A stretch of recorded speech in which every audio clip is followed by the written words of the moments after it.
종교 개혁자이기도 하지만 동시에 또 장로교의 시조라고 불리고 있는 요한 칼빈이 드린 기도가 이제 많이 있는데 그 중에 이런 기도가 있습니다. 한번 기도를 보겠습니다.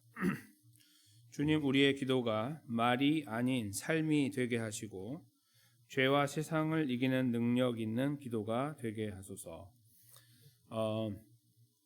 이 요한 칼빈 또는 존 칼빈이라는 분의 이 기도의 내용을 잠깐 보면 짧지만 우리의 기도는 보편적으로 일반적인 사람들이 생각하는 기도는 소원을 빈다 하는 거죠. 원래 한자로 빌기, 빌도니까 둘 다 빈다는 말이거든요. 기도라는 말은 빈다는 겁니다. 그러니까 소원을 빈다, 우리 꿈을 빈다 이런 말로 기도가 사용되는 것이 일반적인 사람들의 생각입니다. 기도해 주세요. 밖에서 일반적인 사람들이 말하면 누군지는 모르지만 어디를 향해서 그냥 빌어달라는 거죠. 그게 이제 일반적인 기도의 원래 의미가 됩니다. 그러나 우리 하나님 백성들인 저희들의 기도는 달라야 되죠. 요한 칼빈은 말이 아닌 삶이 되는 기도를 소망하고 있습니다. 더 나아가서 죄와 세상을 이기는 능력 있는 기도. 그러니까 무언가 마음에 품었던 것들을 이루어 나가는 꿈을 풀어나가는 이 통로가 되는 것이 아니라 그리스도인다운 삶에 대한 고민을 갖는 어떤 그러한 과정이라고 생각하는 것이 더 옳다 이렇게 이제 생각하여 기도를 이렇게 정의한 것이 아닌가 생각합니다. 그래서 저는 여기에서 죄라는 단어가 눈에 들어옵니다. 즉 세상을 이긴다는 말을 우리가 쉽게 하거나 아니면 설교를 들을 때도 많이 나오는 표현이기 때문에 세상을 이긴다, 거슬러 올라간다라는 표현으로 우리의 그리스도의 삶을 정의하긴 하는데 죄라는 단어는 잘 사용하지 않죠. 그것은 목사로서 죄라는 단어를 꺼내는 자체가 쉽지 않은 시대이기 때문입니다. 죄는 누구나 싫어하고 듣기 싫어하기 때문에 죄라는 이야기를 꺼내면 그것이 저희들에게 부담이 되기 때문입니다. 또 기도하러 왔을 때도 우리 열심히 기도합시다 이렇게 말하는 것이 더 긍정적이어 보이고 또 용기를 북돋는 어떤 그런 말처럼 보이지 자기를 돌아보십시오 이렇게 말하는 것은 되게 부담을 주는 어떤 그런 표현이기 때문입니다. 그러나 칼빈은 여기에서 죄에 대한 문제를 설명합니다. 죄를 이기는, 세상을 잠깐 빼고 보면 죄를 이기는 능력 있는 기도가 되게 해달라 이렇게 소망하고 있습니다. 그건 아마 죄의 무게를 많이 느꼈을 것이고 주변에 자기도 그랬겠지만 이미 종교개혁 이전에 부패한 그 종교 자체가 갖고 있었던 그런 환경과 상황 때문이기도 할 것입니다. 그 얼마나 무겁고 무서운지 그 앞에 말려들면 이 무슨 종교의 지도자고 뭐 할 것 없이 다 쓰러져 가는 것들을 보았던 어떤 그러한 과거의 기억들일 수도 있을 것입니다. 그러니까 죄는 저희들이 항상 도사리고 있고 저희가 기도하는 중에도 사실은 죄를 기도하는 경우도 있습니다. 그러니까 죄를 기도한다는 말은 뭐냐면 누군가를 미워하고 환경을 싫어할 때 거기 안에 있는 대상을 우리가 미워하며 기도할 수 있는 거죠. 저 사람에게 저주는 퍼붓지 않아도 잘되게 하지 않는 기도를 하거나 그렇게 충분히 우리가 할 수 있습니다. 너무나 분이 올라오고 터지게 되면 우리의 연약함은 그렇게 우리를 리도하기 때문에 죄를 털어버리고 기도한다는 것이 굉장히 어렵다는 것을 알게 됩니다. 그러니까 죄를 이렇게 해결하는 자체가 이렇게 기도하는 것이 오히려 쉽지 죄를 이긴다는 말은 굉장히 쉽지 않은 그런 표현이라는 것도 알게 돼요. 왜냐하면 우리 현실이 그러기 때문입니다. 하나님 말씀인 시편 오늘 말씀은 유독 이 부분에 대해서 강조하고 있습니다. 죄에 대해서. 그래서 우리가 만약에 간절함을 갖고 기도를 한다면 도대체 무엇을 위한 간절함이냐 이게 이제 사실 오늘 이 본문에서 저희가 살펴야 되는 것이죠. 오늘 저희가 읽었던 기억 중에 머릿속에 맴도시는 표현 한 가지 있을 거예요. 파수꾼이 새벽을 기다리는 거, 아침을 기다리는 표현이 2번이나 나와요. 얼마나 간절함을 갖고 있는지를 알게 됩니다. 근데 그 간절함은 도대체 무엇을 위한 간절함이냐 이런 겁니다. 지금 이스라엘 백성들이 예루살렘으로 올라가는 성전으로 갈 때 1년에 한 번씩 가는 그때에 한 2, 3일 거리를 가면서 불렀던 노래 중에 10번째 노래인데 이 노래도 마찬가지인 거예요. 그들에게 왜 우리가 저기 가야 되는지를 보여주고 동기부여를 하는 그런 노래라고 볼 수 있는데 깊은 곳이라는 표현이 나와요. 1절에. 그러니까 우리가 깊은 곳 생각하면 당연히 어렵고 힘든 상황이라고 생각하죠. 내가 깊은 곳에서 그러니까 뭔가 일이 잘 풀리지 않고 개인적인 문제가 있거나 환경에 어려움이 있거나 이런 것들이 이 복합적으로 쌓여서 있는 마음에 품고 있는 거예요. 이걸 가지고 올라가서 기도해야지라고 가는 건데 내가 깊은 곳에라는 저 표현이 거기서 부르짖는다는 저 표현이 과연 어떤 것일까 생각해 보면 두 가지 의미가 있다고 생각해요. 하나는 아까 말씀드린 개인의 문제일 수 있지만 또 하나는 흘러가는 이 흐름을 보면은 죄 문제가 아닐까 생각해 봐요. 이제 그 다음 절을 보시면 주여 내 소리를 들으시며 나의 부르짖는 소리에 귀를 기울여 주십시오 해서 다급한 이 분위기가 연출되기 시작하죠. 소리를 들으시다 벌써 말을 했는데 다시 귀를 기울여 내 소리에 귀를 기울여 주십시오. 내가 지금 기도하는 것이 너무 다급하니까 좀 들어달라고 하는 내용일 것입니다.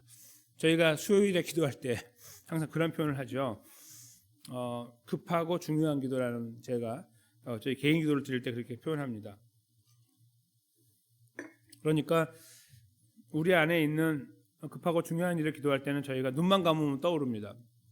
아무것도 기도하지 않아도 그 기도는 꼭 하게 되고 하루에 그리고 식사 기도보다 더 중요하다고 여겨지고 기도하게 되어 있습니다. 사람은 누구나 똑같이 그렇게 하게 되어 있어요.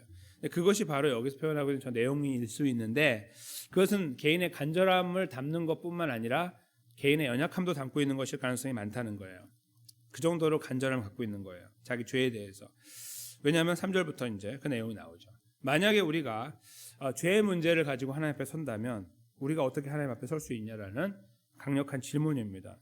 만약에 우리가 죄 가운데 있다면 우리는 하나님 앞에 어떻게 설 수가 없다. 그런 말을 이렇게 수사 의문문으로 던지고 있는 거죠. 답이 없다는 말이죠. 할 수 없다는 문제입니다. 그리고 나서요. 그런데 이 3절의 고민을 해결하는 것이 바로 4절이죠. 그러나 사유하심이 주께 있다. 용서하심이 하나님께 여호와 하나님께 있다. 그래서 그 이유는 사람들로 하여금 여호와 하나님을 경외하도록 두려워하도록 하기 위함이다라고 쓰고 있습니다. 즉 잘 생각해 보면 만약에 이 죄의 문제를 해결하지 못한다면이라는 두근거리는 마음으로 올라가고 있는데 하나님이 정말 해결해 주지 않으면 말짱 헛것입니다. 아무리 며칠 길을 가거나 뭐 1년, 2년 이렇게 올라간다고 해도 소용이 없는 거예요. 그렇죠? 그것을 알고 있기 때문에 이 두려운 마음으로 하나님 가서 하나님 용서해 주세요라는 이 과정을 통해 용서를 받지 않으면 이 두근거리는 마음을 잠재울 수 없으니 그 두근거리는 마음을 끝자락에 가서 하나님께서 용서를 하신다라고 믿을 때에 우리는 하나님을 먼저 감사할 수도 있지만 경외, 두려워하는 마음이 생긴다는 거예요. 이 죄를 해결받지 못하면 나는 죽으니까. 그 정도의 뜨거운 간절함이 여기 담겨 있는 것입니다. 그냥 죄를 쉽게 여기는 것이 아니라 매우 무겁게 여기고 있는 부분이죠. 그러면서 이제 그 간절함을 표현하는 겁니다. 5절에 보면 나 곧 내 영혼은 여호와를 기다리며 또 나는 주의 말씀을 바랍니다. 이렇게 표현하고 있는데 이따 다시 한번 말씀드리겠지만 이 시편의 중간에 5절에 이것을 넣어놔서 시편을 노래하거나 저희처럼 읽는 후대 사람들에게 중요한 메시지를 주고 있습니다. 이 문제의 해결점인 이 죄 문제 해결점은 말씀이라는 거죠. 그러니까 이제 올라가서 그들이 말씀을 듣게 되고 그 예루살렘 성전에 가서 제사를 드리고 이런 과정을 지나가면서 다시 기억하게 되는 거예요. 우리가 어디로 가야 되고 어떻게 살아야 되며 우리들의 마음은 어떠해야 하는지를 다시 배우게 되는 거예요. 그리고 동시에 하나님이 당신을 용서하신다는 메시지도 듣게 되는 거죠. 그래서 주의 말씀을 바라며 가는 거예요. 저 올라가면 그냥 내 속에 있는 수많은 간절함들만 다 쏟아내고 오는 그런 일반적인 종교에서 하는 행위를 똑같이 하는 게 아니라 우리는 올라가면 다르다는 거죠. 다른 것인데 그래서 하나님 말씀을 통해 우리에게 주어지는 거예요. 그래서 올라가면 나는 하나님 말씀을 들어야지 간절함을 가지고 이 지금 과정을 지나가고 있다는 거죠. 죄의 문제 때문에. 그리고 그것을 표현하는 게 간절함을 표현하는 게 6절에 있는 것입니다. 파수꾼이 아침을 기다림보다 2번 나오고 내 영혼이 주를 더 기다립니다. 하나님의 용서와 자비를 구한다는 말이겠죠. 그래서 이제 그 끝자락에서 만약에 하나님께서 그걸 주신다면 7절이죠. 이스라엘아 여호와를 바랄지어다. 여호와께서는 인자함과 풍성한 속량이 있다.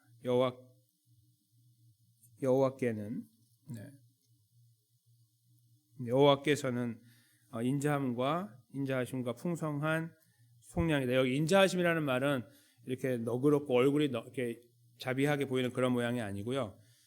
오래 참는 사랑입니다. 오래 참는 사랑. 여호와 하나님께서는 오래 참는 사랑을 갖고 계시고 또 풍성한 속량은 구원을 말하죠. 풍성한 구원이 하나님께 있다. 지금 올라가는 길에 이들이 두근거리는 마음으로 가는데 가서 하나님의 말씀을 듣고 그들이 확인하게 되는 건 뭐냐면 하나님의 용서와 하나님의 자비인 것이죠. 하나님의 오래 참으시는 사랑과 용서를 듣게 되는 거예요. 그걸 위해서 가자 이렇게 노래를 하고 있는 것입니다. 그렇게 할 때 그들은 참된 속량을 경험하게 되는 거예요. 마지막 8절이죠. 그의 모든 죄악에서 이스라엘 백성들을 하나님께서 구원하실 것이다. 다른 말로 바꾸면 이 시편은 구원을 하나님께 간구하며 가는 거예요. 무엇을 간절히 구합니까? 구원입니다. 근데 그 구원의 과정 속에 이들이 고민하고 있는 이제 왜 구원이 필요하냐 하면 본인의 죄악 때문이고 이 죄악의 문제를 해결하지 않으면 이 올라가는 것이 아무런 의미가 없다는 것. 이것을 이렇게 다 모아가지고 한꺼번에 노래를 하면서 지금 그들이 가는 가운데 그들의 마음을 준비하는 거예요. 간절함으로 준비하는 거죠. 무엇을 향한? 용서를 향한 간절함. 또한 자기의 죄악됨에 대한 아픈 마음들이라고 할 수 있습니다. 가볍게 여기지 않고 죄를 반드시 하나님께 의탁하고 이 문제를 극복하고자 하는 그런 뜨거운 마음.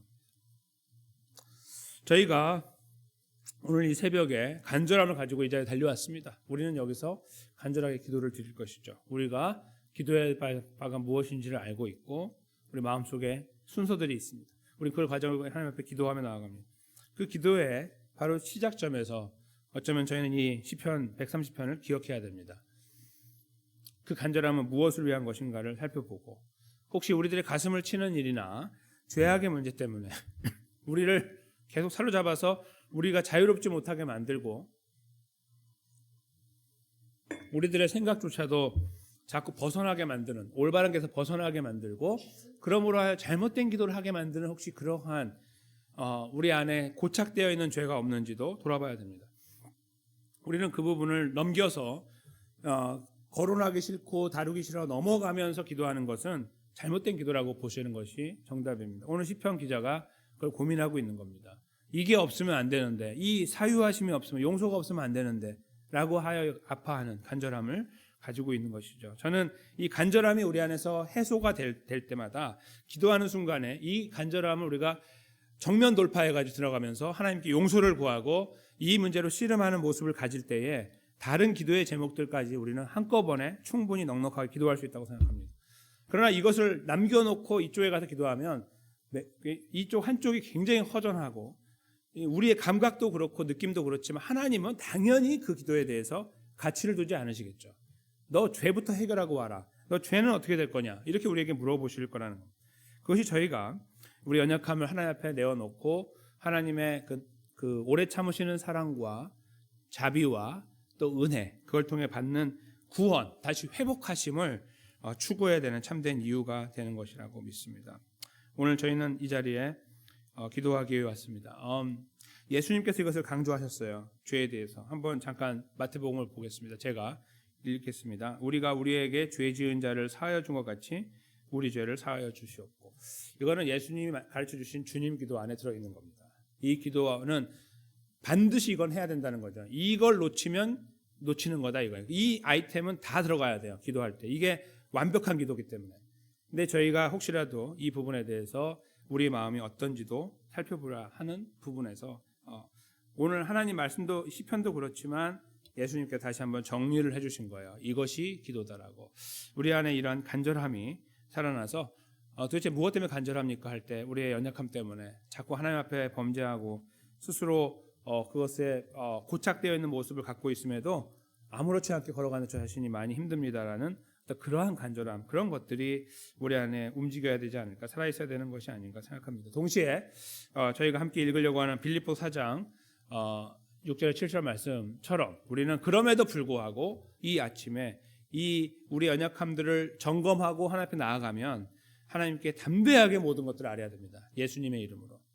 그것이 오늘 저희가 이 아침에 하나님께 올려드려야 되는 기도라고 생각합니다. 그저 주눅 들어가지고 이거 뭘 기도하지 이렇게 하는 것이 아니라 우리는 비록 연약하지만 우리를 구속하신 예수 그리스도 안에서 우리는 그 이름으로 기도하고 그러므로 하나님이 그 기도를 들으신다는 말씀을 믿고 우리의 죄 문제를 주님 앞에 드린 이후 우리는 아무것도 염려하지 말고 모든 것들을 기도와 간구로 아뢰어야 됩니다. 제가 6절을 읽고 7절을 읽으시겠습니다. 아무것도 염려하지 말고 오직 모든 일에 기도와 간구로 너희 구할 것을 감사함으로 하나님께 아뢰라. 그리하면 모든 지각에 뛰어난 하나님의 평강이 그리스도 예수 안에서 너희 마음과 생각을 지키시리라. 아멘. 다 함께 이 자세로, 이 마음으로 우리 하나님 아버지 앞에, 자비로우신 그 하나님 아버지 앞에 이미 우리에게 구원을 주셨고 지금까지 우리를 지탱해 오셨던 하나님의 놀라우신 사랑과 그 은혜 앞에 우리 자신을 맡겨드리고 용서도 구하고 아랠 것도 아뢰는 그런 자유한 마음, 뜨거운 마음으로 우리 하나님 앞에 담대하게 나가시는 귀한 하나님 백성들, 이 기도의 시간 되시기를 다시 한번 예수님의 이름으로 간절히 축원합니다.